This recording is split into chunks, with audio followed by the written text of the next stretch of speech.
जिस धज से कोई मक्तल में गया वो शान सलामत रहती है। ये जान तो आनी जानी है, इस जान की तो कोई बात नहीं। हमारी तारीख जो है ना वो कोई बांझ नहीं है।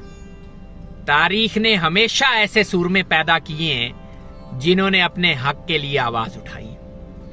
आज हम आपको बर्रे सगीर पाको हिंद की तहरीक आजादी के एक ऐसे ही सूरमे के घर लेके जा रहे हैं जिसने न सिर्फ अपने वक्त की जो जुल्म की आवाज थी उसके खिलाफ अपनी आवाज पूरे जोर के साथ बुलंद की, बल्कि अपनी जान देकर हमेशा के लिए अपने नारे इनकलाब जिंदाबाद को जिंदा कर गया।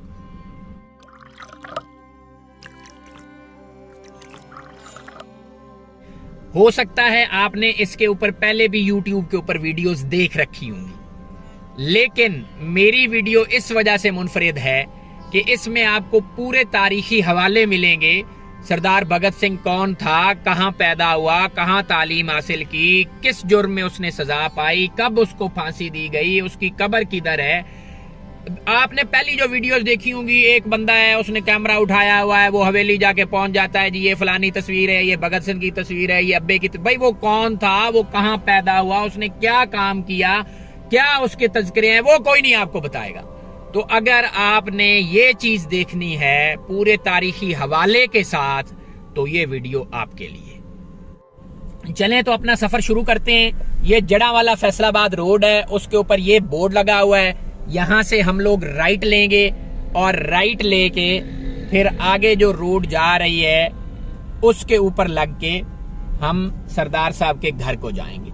मैं थोड़ा सा रास्ता आपको समझा दूं। इस वक्त जड़ावाला मेरे बैक साइड पे है और मेरा रुख है फैसलाबाद की तरफ। अगर आप लाहौर से आ रहे हैं तो आप जड़ावाला मोटरवे इंटरचेंज से उतरेंगे और टुवर्ड्स फैसलाबाद जाएंगे, और अगर आप फैसलाबाद से आ रहे हैं तो फैसलाबाद से आते हुए आपने आते ही लेफ्ट ले लेना है इस पॉइंट से और आगे आप गांव चले जाएंगे। इस पॉइंट से जो गांव का रास्ता है वो तकरीबन 6 किलोमीटर है, जिसके लिए आपको मैक्सिमम 10 मिनट लग सकते हैं।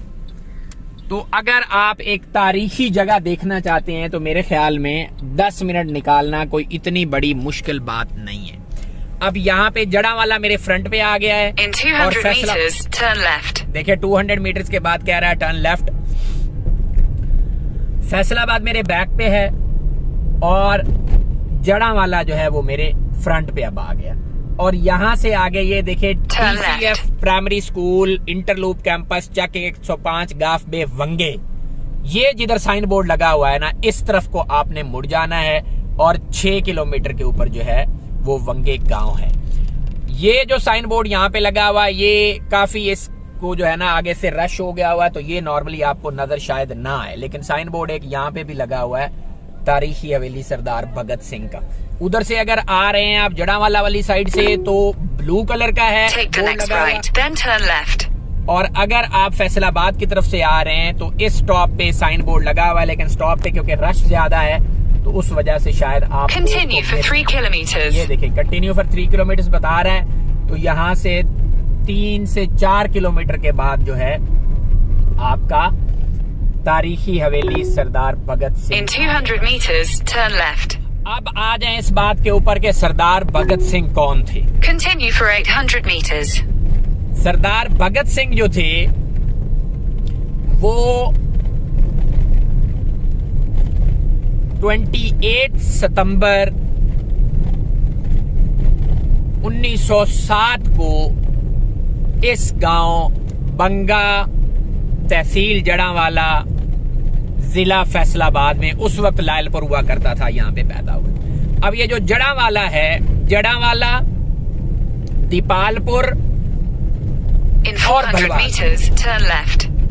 ये 3 तहसीलें जो लहंदे पंजाब की हैं, ये पुलिस सर्कल के हवाले से डिवीजन है, मतलब यहाँ पे SP बैठता है। ये पंजाब की 3 सबसे बड़ी तहसीलें, आप नंबर वाइज कर लें 1 2 3 जिसको भी आप देना चाहते। दीपालपुर उकाड़ा में, जड़ावाला फैसलाबाद में और भलवाल सरगोदा में, ये बड़ी तहसीलें मानी जाती हैं। जड़ावाला में भी एक SP बैठता है, फिर नीचे DSP बैठते हैं। Continue for 1 kilometer. तो ये एक तरह की डिवीजन है। यहाँ पे बंगे में 105 गाफ बे गुगिरा ब्रांच में सरदार भगत सिंह का जन्म हुआ। बचपन में जिस स्कूल में सरदार भगत सिंह जो है वो तालीम हासिल करते रहे, वो स्कूल भी अभी इसी गांव में मौजूद है। 1921 में आपने स्कूल की अपनी तालीम जो है सरदार साहब ने कंप्लीट की और नेशनल कॉलेज में दाखिला ले लिया। अब उस जमाने में अंग्रेज जो है वो यहाँ से काफी टैक्स महसूलात लेके जाता था। तो सरदार भगत सिंह के अंदर ये ख्याल पैदा हुआ कि यार ये खेती सारी हम करते हैं, अंग्रेज यहाँ से हमारे से मुफ्त में किस चीज का इतना बड़ा टैक्स लेके जाता है। तो उसके अंदर ये बागियाना ख्यालात जो हैं ये पैदा हुए। उसके बाद जो इम्पेटस हुआ, जो जिस चीज ने उसको तहरीक दी, वो जलियांवाला बाग का वाकया था। 13 अप्रैल 1919 को जलियांवाला बाग में जनरल डायर ने उस वक्त के जो हुर्रियत पसंद वहां पे इकट्ठे हुए थे उनके ऊपर सीधी गोलियां चला दी और सैकड़ों के हिसाब से हुर्रियत पसंद वहां पे मारे गए। इस वाकये को देखने के लिए सरदार भगत सिंह खुद जलियांवाला बाग अमृतसर तशरीफ ले गए। उसको देखा, वहां से असर लिया और इनकलाबियों को ज्वाइन कर लिया। उन्होंने कहा भाई अब बात नहीं हो सकती, अब इनकलाब ही इसका एक हल है कि हम अंग्रेज हुकूमत के खिलाफ लड़ें और अपनी इस धरती को जो है वो यहाँ से आजाद कराएं। ये पीछे रोड ज़ेरे तामीर है, यहाँ से आगे जो रोड है वो अच्छी हालत में। Continue for 1 kilometre. अब इनकलाबियों के साथ शामिल होने के बाद जो उन्होंने पहला काम किया वो ये किया कि वहां पे असेंबली का इजलास चल रहा था, मरकजी असेंबली का इजलास दिल्ली में, वहां पे उन्होंने एक बॉम्ब फेंका। उसके बदले में गिरफ्तार कर लिए गए और उनके ऊपर केस चला और उम्र कैद की सजा उनको सुनाई गई। उनको लाहौर का जो शाही किला है इसमें रखा गया। वहां से वो जमानत पे रिहा हुए तो दोबारा से वो अगेन मुतहर्रिक हो गए। अब इन द मीनवाइल 1928 में साइमन कमीशन आया लाहौर। इंडिया की जब पार्टीशन की बात चल रही थी तो साइमन कमीशन आया, जिसके ऊपर बहुत ज्यादा जो इनकलाबी थे उन्होंने वहां पे धरना किया लाहौर रेलवे स्टेशन के ऊपर, क्योंकि साइमन कमीशन थ्रू रेल आ रहा था। अब जब वहां धरना दिया गया तो उस वक्त के जो एसपी थे लाहौर के मिस्टर स्कॉट, उन्होंने लाठीचार्ज किया। तो इनकलाबी लीडरों के जो सरबराह थे लाला लाजपत राय, वो जख्मी हो गए। तो ये नौजवान और भी फर गए। इन्होंने कहा यार इन्होंने हमारा जो मेन लीडर है उसके ऊपर इन्होंने लाठीचार्ज किया, लिहाजा जो इसका जिम्मेदार है ना मिस्टर स्कॉट, हमने उसको नहीं छोड़ना। तो इन्होंने मिस्टर स्कॉट को गोली मारने का इरादा किया। अब ये मिस्टर स्कॉट की ताक में थे तो एक दिन वो तो मिला नहीं, उसका जो एएसपी था मिस्टर सैंडर्स, वो अपने ऑफिस से निकला, मोटरसाइकिल के ऊपर बैठ के जा रहा था अपने घर को कि सरदार भगत सिंह ने, सुखदेव ने और एक तीसरे इनके साथी थे, उन्होंने उसको गोली मार दी।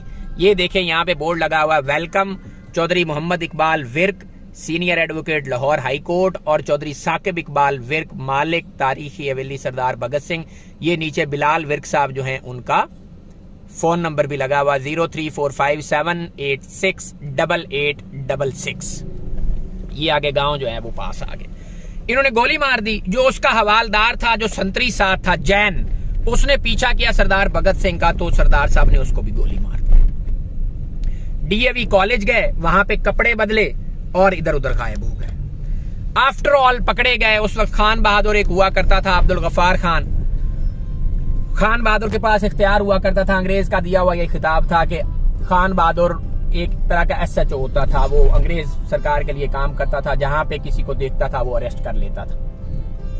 उसने कश्मीर बिल्डिंग में जितने इनकलाबी थे इनको अरेस्ट करवा दिया। दोबारा केस चला, पहले जमानत पे थे, उम्र कैद हो चुकी थी, तो इस दफा गवर्नमेंट ने कत्ल के जुर्म में कोई रू रियायत नहीं दी और इनको सजाए मौत सुना दी। 23 मार्च 1931 को सरदार भगत सिंह को सजाए मौत दी। सरदार भगत सिंह को जो है वो फांसी दे दी गई और दरियाए सतलुज पे फिरोज गोरखपुर के पास जो है उनका अंतिम संस्कार किया गया, उनकी लाशों को वहां पे जलाया गया। और आज भी उस Take the next right, then turn left. India में एक यादगार तामीर की गई। ये है सरदार भगत सिंह की तारीख। अब ये वो गांव है जिसका नाम है बंगे। यहां हम पहुंच गए और इधर से फिर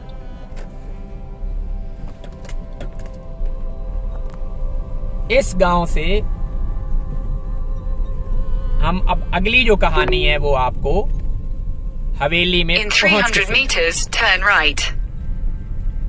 ये गांव है, यहाँ पे एक मज़ार भी है, आस्ताना अलिया चिश्तिया अजमेरिया, और इधर पास ही कहीं जो है वो हवेली है। आई होप कि हम सही वाले रास्ते से उसको पहुंच जाएं।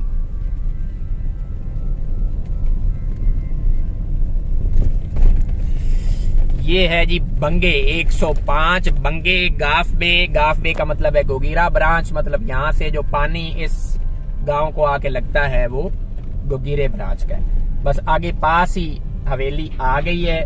बाकी वीडियो में आपको हवेली के अंदर चल के बाहर से शुरू करके दिखाता हूँ। ये है जी हवेली का मेन एंट्रेंस। ये इनकी बैठक है जो इसको मैनेज करते हैं विर्क साहब।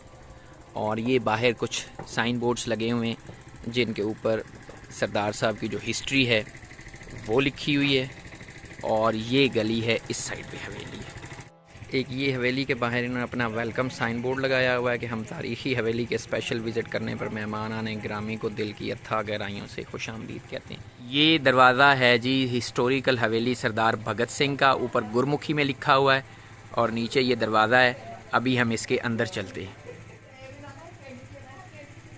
ये लेंज, ये दरवाज़ा खोल दिया भाई ने। अभी हम अंदर जाएंगे और आपको अंदर से सरदार साहब का घर दिखाते हैं। ये मेन वो 2 रूम्स हैं जी जहाँ पे सरदार साहब का जन्म हुआ। ये बेसिकली पुराना घर था तो वो सीढ़ियाँ नीचे को जाती हैं। अभी ज़ाहिर भर्ती हो गए, बाहर वाला जो काम है वो ऊपर चला गया।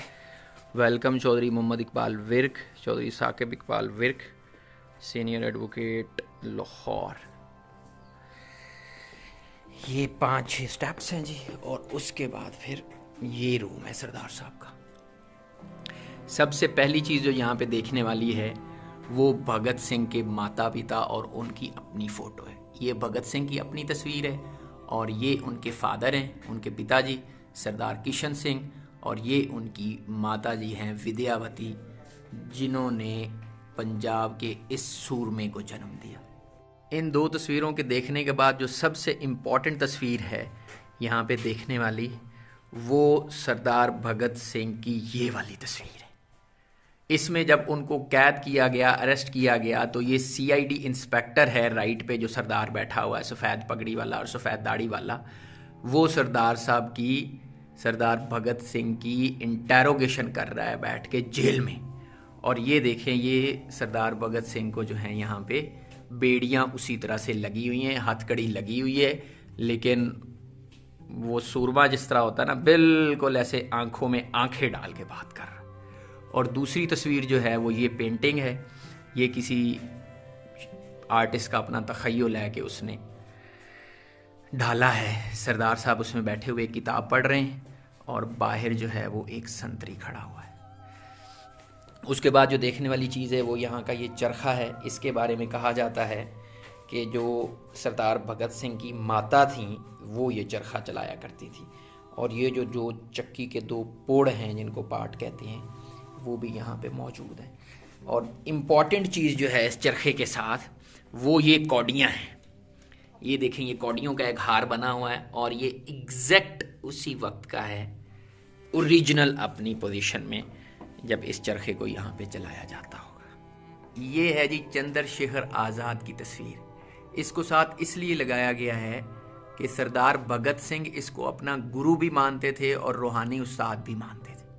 और कहा जाता है कि इन्होंने जो मेन असर लिया था वो चंद्रशेखर आज़ाद की तहरीरों को पढ़ के और उसको सुन के ही लिया था। सरदार भगत सिंह की फ़ोटोज़ के बाद जो विर्क साहब ने यहाँ पे दूसरी इम्पॉर्टेंट तस्वीरें 2 लगा रखी हैं, वो 2 साथी थे जिनको 7 सज़ाए मौत दी गई 23 मार्च को। वो था राजगुरु और सुखदेव। ये दोनों बंदे भी सरदार भगत सिंह के साथ थे जब इन्होंने सैंडर्स को, एएसपी को मर्डर किया था। और ये वाली जो दरमियान में सेंटर वाली तस्वीर है, ये सरदार भगत सिंह की है, जो उन्होंने एक हैट ऊपर पहन रखा है और नीचे सफारी सूट टाइप आप उनकी शर्ट देख सकते हैं। ये जो हैट है, इसको देख के आपको लहंदे पंजाब के एक सियासतदान जो हैं उनके हैट के साथ भी रिजेम्बलेंस होती होगी। अगर आपको थोड़ा आइडिया हुआ है कि किस सियासतदान के साथ इसकी रिजेम्बलेंस है और कौन से सियासतदान हैं जो इस तरह का हैट पहनते हैं पंजाब पाकिस्तान में, तो ज़रूर बताइएगा।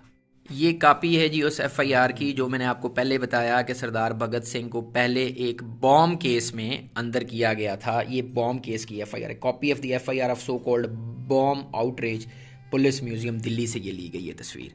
और इसमें वही एफआईआर जो तकरीबन आज तक इसी तरह से चलती आ रही है, इब्तदाई इतलाई रिपोर्ट, ज़िला कौन सा है, तारीख क्या है, और ये नीचे हमेशा एक एफआईआर में लिखा होता है कि एफआईआर के दर्ज करने में कुछ तवक्कुफ़ हुआ कि नहीं। उस वक्त भी यही लिखा गया कि कुछ नहीं हुआ तवक्कुफ़, और आज भी यही लिखा गया। और जब इन्होंने मार दिया उसको, सैंडर्स को, तो उस वक्त ये हिंदुस्तान की एक तहरीक हुआ करती थी, हिंदुस्तान सोशलिस्ट रिपब्लिकन आर्मी। उन्होंने ये पोस्टर शाया किया था, notice bye Hindustan socialist Republican army, bureaucracy beware, with the death of J.P. Sanders, the assassination of Lala Lajpat Rai has been avenged. It is a matter of great regret that a respected leader of 30 crores of people was attacked by an ordinary police officer like J.P. Sanders and met with his death at his mean hands. The national insult was a challenge to youth of this young youth. और नीचे sign किया गया है 18 दिसंबर 1928 को, sign by Balraj, commander in chief HSRA। ये उस वक्त के गदर अखबार का एक तराशा है जिसको जस्सी लालपुरिया साहब ने गिफ्ट किया है विक साहब को। ये कहता है जी, गदर अंग्रेजी राज का दुश्मन, हफ्तावार गुरमुखी अखबार। और ये वो वाक़यात थे, ये वो चीज़ें थी जिसके ऊपर उस वक्त के नौजवानों को भड़काया जाता था कि आप अंग्रेज़ सरकार के ख़िलाफ़ उठें। अंग्रेज़ी राज का कच्चा चिट्ठा। चंद मोटी मोटी बातें। अंग्रेज़ हर साल 50 करोड़ रुपया हिंदुस्तान से खींच कर इंग्लिस्तान ले जाते हैं। इस वजह से हिंदुस्तानी इतने गरीब हो गए कि रोज़ाना आमदनी फ़ीकस 5 पैसा है। ज़मीन का लगान 65% से भी ज़्यादा है। 34 करोड़ आदमी की तालीम पर 8.25 करोड़ रुपया और इंतजाम हिफ्ज़ सेहत पर 2 करोड़। अंग्रेज़ी राज में कैद बढ़ते जाती है और गुज़श्ता 10 बरस में 2 करोड़ मर्द औरत पीछे भूख से मर गए। प्लेग से गुज़श्ता 16 साल में 80 लाख मौतें हुई और तादाद अमवात गुज़श्ता 30 साल में 34 से 34,000 तक बढ़ गई। तो ये वो चीज़ें थी जिनके बारे में उस वक्त के इस तरह के अखबारात ने लोकल नौजवानों को उठाया कि आप अंग्रेज़ सरकार के ख़िलाफ़ उठें, जो आपका पैसा यहाँ से निकाल के बाहर लेके जा रहा है। ये है वो असल पेंटिंग जिसको फिर बाद में बड़ा करके ये इन्होंने विक साहब ने इसका पैम्फलेट बनवाया है, बड़े वाला पैनाफ्लेक्स बनवाया है। और ये फिर जो वॉल्स हैं इन 2 रूम्स की, इनके ऊपर जो उस वक्त के शहीद थे जिन्होंने तहरीक आज़ादी में, वालेकुम अस्सलाम, तहरीक आज़ादी में जिन्होंने काम किया, उनकी तस्वीर लगी हुई हैं। और ये कोमा गाटा एक जहाज़ हुआ करता था जो सरदार भगत सिंह के चचा का था। मतलब सरदार भगत सिंह के जो चचा थे वो अमीर आदमी थे, उनका एक अपना जहाज़ हुआ करता था। ये सारी उस जहाज़ की फ़ोटोज़ हैं। और ये सारी की सारी मोस्टली जो मैं यहाँ पे चीज़ें देख रहा हूँ वो जस्सी लालपुरिया साहब ने जो हैं वो गिफ्ट कर रखी हैं। तो जस्सी लालपुरिया साहब, बड़ी मेहरबानी, आपने अपनी तारीख़ को भी ज़िंदा रखा और बर्रे सगीर पाक व हिंद की जो आज़ादी के सूर में जितने भी हैं उन चीज़ों को आपने हमारे तक पहुँचाया। ये वो ओरिजिनल कमरा है, इसकी बाद में रेनोवेशन की गई है। ये ऊपर से छत जो है इसको दोबारा से बनाया गया है, बट ओरिजिनल जो इसकी लोकेशन है उसको चेंज नहीं किया गया सिक्योरिटी के लिए, ताकि कोई बंदा यहाँ से कोई चीज़ उठा के इधर उधर ना ले जाए। तो विक साहब ने बड़ा अच्छा काम किया हुआ कि यहाँ पे सिक्योरिटी कैमरास भी इंस्टॉल किए गए। एक ये रूम है पुराने वाला, छत ज़ाहिर है इसकी रिप्लेस की गई है, नई बनाई गई है, लेकिन कोशिश की गई है उस वक्त जो छत का डिज़ाइन था उसी को दोबारा रखा जाए। ये शतीर लगाए गए।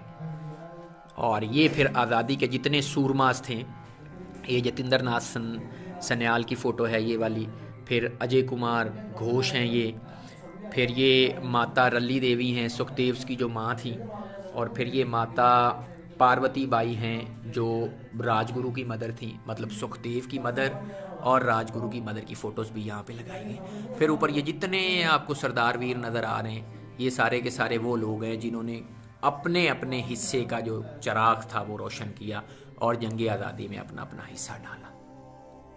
इस बेरी के दरख्त के बारे में कहा जाता है, इसके बारे में 2 रिवायतें हैं। एक रिवायत ये है कि सरदार भगत सिंह ने इसको अपने हाथ से लगाया था, और दूसरी रिवायत ये है कि सरदार भगत सिंह जो हैं वो इस बेरी के दरख्त के नीचे बैठ के पढ़ा करते थे।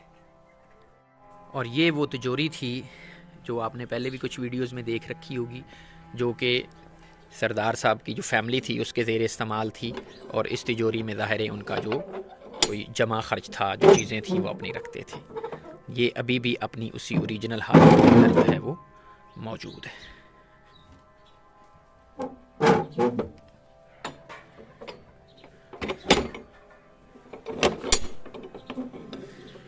ये यहाँ से इसको चाबी लगती थी, यहाँ से ओपन होता था, और एक चाबी वहाँ से बंद कर दें और एक फिर आप अल्लाह इसको यहाँ से लगा दें। तो ये भी सरदार भगत सिंह की उस वक्त की याद है।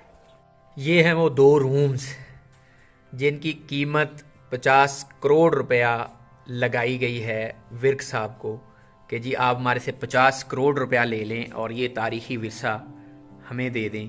बट सलाम है विर्क साहब की सोच को कि उन्होंने कहा है कि जी 50 करोड़ क्या, आप जितने मर्जी दाम दे दें, ये मैं किसी के हवाले करने से रहा।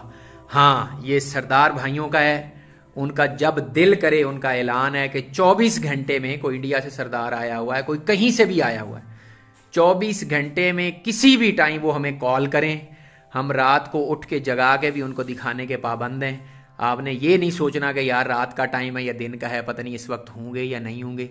वो जहाँ कहीं भी होंगे उनका कोई ना कोई बंदा आपको खोल के ये घर दिखा देगा। लेकिन विर्क साहब के बकौल कोई सरदार बरा हैं हमारे अमेरिका से, उन्होंने इन 2 रूम्स का 50 करोड़ रुपया बोला है कि आप हमारे से 50 करोड़ रुपया ले लें और ये तारीख़ी विरसा हमें दे दें, हमारे नाम पे कर दें। उन्होंने कहा सरदार साहब ये ऑलरेडी आपके नाम पे है, लेकिन मैं उस तरह से इसका मुल लगा के, इसकी कीमत लगा के ना अपनी इंसल्ट करना चाहता हूँ और ना इस शहीद सूरमे की इंसल्ट करना चाहता हूँ। लिहाजा आप जब आएँ, ये विरसा आपका ही है, आपकी अमानत है, लेकिन मैंने पैसों के इवज़ इसको नहीं बेचना, मैंने वैसे आपकी इज्जत इखलाक के लिए आपको ही बेच रखा है। कफस उदास है यारो सबा से कुछ तो कहो, कहीं तो बहरे खुदा आज जिक्र यार चले। ये था हमारा आज का व्लॉग। आपको कैसा लगा ज़रूर बताइएगा कमेंट्स करके, और इस बारे में अगर आप कुछ और जानना चाहते हैं तो कमेंट करके आप पूछ सकते हैं। मैं जितनी इन्फॉर्मेशन मेरे पास होगी वो बता दूंगा। Thank you very much and do not forget to subscribe.